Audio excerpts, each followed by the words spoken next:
కాంగ్రెస్ సర్కార్పై సొంత పార్టీ ఎంపీలే విమర్శలు గుప్పిస్తున్నారు. రుణమాఫీ పేరుతో అన్నదాతలకు ద్రోహం జరిగిందని ఎంపీ బలరాం నాయక్ ఒప్పుకోవడం సంచలనంగా మారింది. మహబూబాబాద్ ఎమ్మెల్యే క్యాంప్ ఆఫీసులో సీఎం రిలీఫ్ ఫండ్ చెక్ల పంపిణీ కార్యక్రమంలో ఎంపీ బలరాం నాయక్ పాల్గొన్నారు. సీఎం 2 లక్షల రూపాయల రుణమాఫీ చేస్తామని ఎన్నోసార్లు అన్నాడని, కానీ ఇంతవరకు చేయలేదు అనడంతో కార్యక్రమంలో పాల్గొన్న నేతలు కార్యకర్తలు అవాక్కయ్యారు. సీఎం ఇచ్చిన మాట తప్పారని ఘాటుగా వ్యాఖ్యానించడంతో అక్కడే ఉన్న స్థానిక ఎమ్మెల్యే మురళీ నాయక్ బిత్తరపోయారు. స్థానిక ఉన్న ఎమ్మెల్యే గారు కానీ అందరం కూడా మీ పక్షానే పనిచేయాలని తపన తప్ప ఇంకోటి లేదు గవర్నమెంట్కు. ఇవాళ రేవంత్ రెడ్డి గారు ముఖ్యమంత్రి అయిన తర్వాత 2 లక్షల రుణమాఫీ చేస్తారని వాళ్ళు ఎన్నో అన్నారు, అది ఇంతవరకు కూడా కాలేదు. స్థానిక ఉన్న ఎమ్మెల్యే గారు కానీ అందరం కూడా మీ పక్షానే పనిచేయాలని తపన తప్ప ఇంకోటి లేదు గవర్నమెంట్కు. ఇవాళ రేవంత్ రెడ్డి గారు ముఖ్యమంత్రి అయిన తర్వాత 2 లక్షల రుణమాఫీ చేస్తారని వాళ్ళు ఎన్నో అన్నారు, అది ఇంతవరకు కూడా కాలేదు. స్థానిక ఉన్న ఎమ్మెల్యే గారు కానీ అందరం కూడా మీ పక్షానే పనిచేయాలని తపన తప్ప ఇంకోటి లేదు గవర్నమెంట్కు. ఇవాళ రేవంత్ రెడ్డి గారు ముఖ్యమంత్రి అయిన తర్వాత 2 లక్షల రుణమాఫీ చేస్తారని వాళ్ళు ఎన్నో అన్నారు, అది ఇంతవరకు కూడా కాలేదు. స్థానిక ఉన్న ఎమ్మెల్యే గారు కానీ దీనికి సంబంధించి మరింత సమాచారాన్ని మా ప్రతినిధి రవికాంత్ అందిస్తారు. రవికాంత్, ఎంపీ బలరాం నాయక్ వ్యాఖ్యలకు సంబంధించి అక్కడ నేతలు కానీ ప్రజలు కానీ ఏమనుకుంటున్నారు?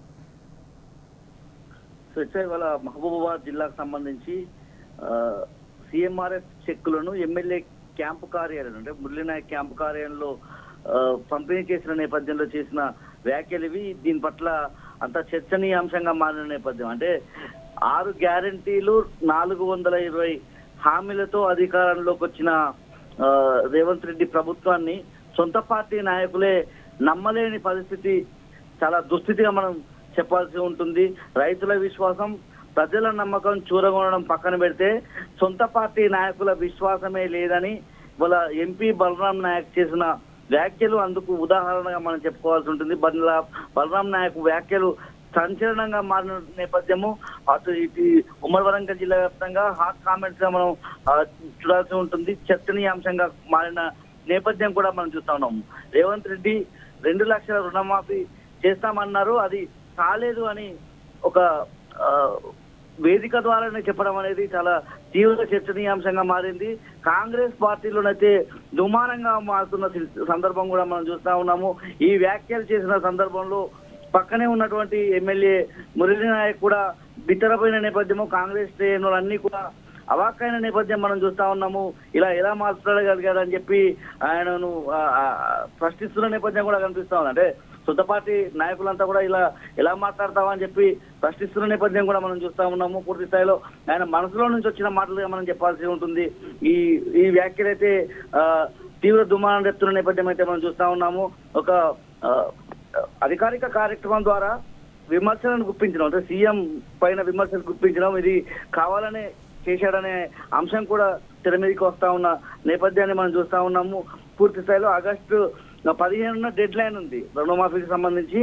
ఆగస్టు 15న 3 విడతలు పూర్తి చేయాల్సి ఉంది. అంటే బలరాం నాయక్ వ్యాఖ్యలు చూస్తే రైతులకు సంబంధించి పూర్తి స్థాయి న్యాయం రుణమాఫీ ద్వారా జరగదనే అంశం మాత్రం తేట తెల్లం అవుతా ఉన్న నేపథ్యం మనం చూస్తా ఉన్నాం. ఇప్పటికే 2 విడతలుగా రుణమాఫీ అయిన నేపథ్యంలో అనేక మంది రైతులకు సంబంధించి రుణమాఫీ జరగని సందర్భం మనం చూస్తా ఉన్నాము. 3వ విడత ఆగస్టు 15న డెడ్ లైన్ ఉన్న నేపథ్యంలో రైతులు ఈ పథకం ద్వారా లబ్ధి పొందరు, మెజారిటీ ఆఫ్ రైతులకు న్యాయం జరగదనే అంశం అయితే బలరాం నాయక్ వ్యాఖ్యల ద్వారా మనం చూస్తా ఉన్న నేపథ్యము. మరొక అంశం కూడా చూడాల్సి ఉంటుంది. బలరాం నాయక్ పిసిసి రేస్ లో ఉన్న నేపథ్యము. ఇప్పటి వరకు చూస్తే ఒకసారి బీసీకి కూడా పిసిసి అధ్యక్ష పదవి ఇచ్చిన నేపథ్యం, ఈసారి అంటే ఎస్సీ ఎస్టీలకు ఇవ్వాలన్న ఒక ఆలోచన ఏఐసిసి చేస్తున్న నేపథ్యంలో ఎస్టీలకు ఇవ్వాలనే ఆలోచన కూడా ఉన్నట్టుగా మనకు తెలుస్తా ఉంది. ఈ రేసులో కూడా సీనియర్ నాయకుడు అయినటువంటి బలరాం నాయక్ ఉన్నాడు. అయితే ఇలాంటి వ్యాఖ్యలు అంటే కాంగ్రెస్ పార్టీని ఇబ్బంది పెట్టే విధంగా, రేవంత్ రెడ్డిని ఇబ్బంది పెట్టే విధంగా వ్యాఖ్యలు చేయడం పట్ల ఈయనకు అధిష్టానం షాకిస్తుందా అనేది కూడా ఇప్పుడు చర్చనీయాంశంగా మారుతా ఉంది. బలరాం నాయక్ ఈ సందర్భంలోనే కాదు, చాలా సార్లు కూడా ఇలాంటి వివాదాస్పద వ్యాఖ్యలు చేసిన సందర్భం మనం చూసాము. అయితే గతంలో కాంగ్రెస్ పార్టీకి ఓటు వేయకుంటే తెలంగాణ తీసుకెళ్లి ఆంధ్రాలో కలుపుతామన్నటువంటి వ్యాఖ్యలు కూడా ఆయన చేశాడు. అంటే బలరాం నాయక్ ప్రతిసారి ఇలాంటి వ్యాఖ్యలు చేయడం అయితే మనం చూస్తా ఉన్నాము. ఈసారి అంటే రేవంత్ రెడ్డిని టార్గెట్ గా చేసినట్టుగా కూడా మనం చూస్తా ఉన్నాము పూర్తి స్థాయిలో. అయితే రవికాంత్, వ్యాఖ్యలకు సంబంధించి పై స్థాయి నాయకత్వం ఏమైనా స్పందించే అవకాశం కనిపిస్తోందా? ఖచ్చితంగా స్పందిస్తుంది.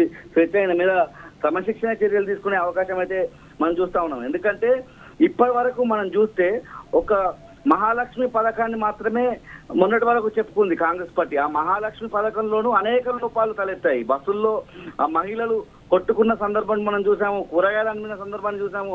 ఆ మహాలక్ష్మి పథకం అనేది ఫెయిల్యూర్ గా ప్రజలంతా చర్చించుకుంటున్న నేపథ్యంలో రుణమాఫీ ద్వారానైనా ఇవాళ ప్రభుత్వం మీద ఉన్నటువంటి చెడ్డ పేరు కావచ్చు, అవిశ్వాసాన్ని కావచ్చు తొలగించే ప్రయత్నం చేయాలి, రుణమాఫీని బలంగా తీసుకువెళ్లాలని చెప్పి ఇవాళ రేవంత్ రెడ్డి ప్రభుత్వం పనిచేస్తున్న నేపథ్యంలో ఆగస్టు 15న రుణమాఫీకి సంబంధించి డెడ్ లైన్ ఉంది. ఈ డెడ్ లైన్ పూర్తి కాని నేపథ్యము 3వ విడత పూర్తి కాకుండానే సొంత పార్టీ నుంచే ఇలా ధిక్కార స్వరం వినిపించిన పట్ల అధిష్టానం కూడా చర్యలు తీసుకునే అవకాశం అయితే ఈ వ్యాఖ్యల ద్వారా మనకు తెలుస్తా ఉంది. షోకాజ్ నోటీస్ ఇచ్చే అవకాశం మనకు తెలుస్తా ఉంది. షోకాజ్ నోటీస్ ఇవ్వచ్చు, క్రమశిక్షణ పరమైన చర్యలు తీసుకోవచ్చు, లేకపోతే ఉద్దేశపూర్వకంగానే చేశారా లేకపోతే ప్రజల ద్వారా అంటే మహబూబాబాద్ జిల్లా అంటే పూర్తి స్థాయిలో గ్రామీణ వాతావరణం, రైతులకు సంబంధించి పెద్ద ఎత్తున ఉంటారు కాబట్టి అక్కడున్న రైతులు ప్రశ్నించడం వల్ల ఆ రైతుల మాటనే ఈయన మాటలుగా వచ్చాయా అనేది కూడా చూడాల్సి ఉంటుంది. ఈ నేపథ్యంలో ఆయనను సున్నితంగా ఏదైతే సీరియస్ వార్నింగ్ ఇచ్చి వదిలిపెడతారా లేకపోతే పార్టీ పరమైన చర్యలు తీసుకునే అవకాశం ఉంటుందో కూడా చూడాల్సి ఉంటుంది. రైట్ రవికాంత్. ఎమ్మెల్యే గారు కానీ అందరం కూడా మీ పక్షానే పనిచేయాలని తపన తప్ప ఇంకోటి లేదు గవర్నమెంట్కు. ఇవాళ రేవంత్ రెడ్డి గారు ముఖ్యమంత్రి అయిన తర్వాత 2 లక్షల రుణమాఫీ చేస్తారని వాళ్ళు ఎన్నో అన్నారు, అది ఇంతవరకు కూడా కాలేదు. స్థానిక ఉన్న ఎమ్మెల్యే గారు కానీ అందరం కూడా మీ పక్షానే పనిచేయాలని తపన తప్ప ఇంకోటి లేదు గవర్నమెంట్కు. ఇవాళ రేవంత్ రెడ్డి గారు ముఖ్యమంత్రి అయిన తర్వాత 2 లక్షల రుణమాఫీ చేస్తారని వాళ్ళు ఎన్నో అన్నారు, అది ఇంతవరకు కూడా కాలేదు.